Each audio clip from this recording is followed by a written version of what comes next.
everyone, Chief Rankings Officer Payton Soicher here on the Triple Option with Paul Catalina. We had one of the craziest weekends we've seen with college football, especially when it came to the SEC. There were two major losses with Alabama and Ole Miss going into the weekend that are going to shake up the rankings. At rankingsrightnow.com, we have a full website dedicated to machine learning algorithms predicting the rankings of the College Football Selection Committee. Let's look at where the rankings are on www.rankingsrightnow.com to have some insights into where the Selection Committee might be evaluating these different rankings. So if we go ahead and start off on www.rankingsrightnow.com, you can go to the What If simulation tool. You can look at the main website. Everything is free for all users. Now, one thing that we really need to start to focus in on is where are the SEC teams starting to put themselves after the big loss from Alabama and Ole Miss. One thing to take note, according to the rankings algorithm, Alabama and Ole Miss are going to move down to number 12 and number 13 in the rankings. This is extremely important because how do you view Alabama and Ole Miss based off where Tennessee and Georgia were, right? Georgia and Tennessee played two absolute nobodies going into the weekend. We didn't learn anything from them. But with Alabama and Ole Miss, we also learned that Alabama could not be a very, very pathetic OU team this year. And Ole Miss has just been on this roller coaster of up and down struggles. So, having Alabama and Ole Miss drop to 12 and 13, that is right on that edge. So does a 3-loss Alabama team still have a punching chance for being in the College Football Selection Committee, right? Now, how does Georgia and Tennessee not move up with their wins? Well, let's go ahead and take a look at the different Week 13 games that we saw over the weekend. Tennessee beat UTEP 56-0.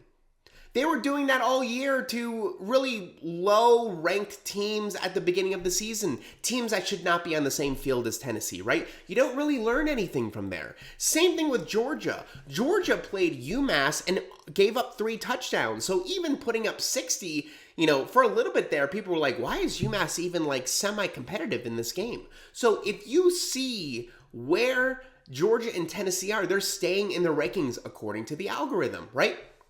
Why is that? Well, Boise State and SMU are projected to move up in the rankings and pass both of them. Well, who did they play this weekend? Let's look at SMU. SMU had a very convincing win over Virginia, right? Is Virginia the best team in college football? No. Are they in the middle of the pack?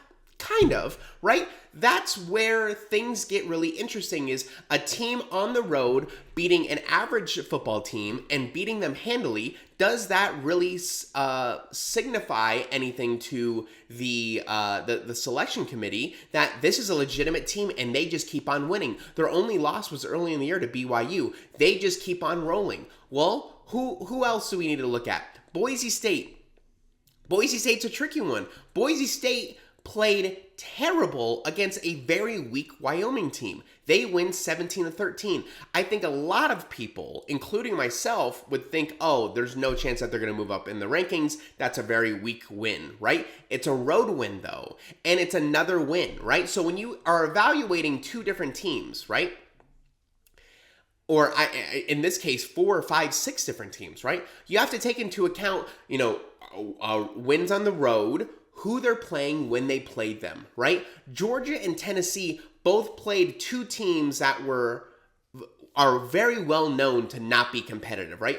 Bottom 5 teams in the entire country according to rankings right now, right? So if you have those two teams playing essentially a bye week, and then you have Boise State and SMU both with road wins, although not pretty except for SMU, that is why Boise State and SMU, according to the algorithm, are projected to move up. Then, last thing that we need to start looking at. This Clemson and South Carolina game is about to be enormous for rankings implications. If South Carolina, who is projected to be number 15 after this weekend, if they can beat Clemson, you are looking at a South Carolina team that is most likely going to make a legitimate chance for that top 12 rankings and possibly jump teams like Alabama and Ole Miss. South Carolina's hot as of lately. Alabama and Ole Miss are not. So this is where we are sitting for the current SEC playoff scenario, there's also one other scenario that needs to be discussed that I just remembered. Texas A&M, after their loss in overtime against Auburn, is projected to drop down to number 2021. They play Texas this week. If they beat Texas, they are in the SEC championship game against Georgia.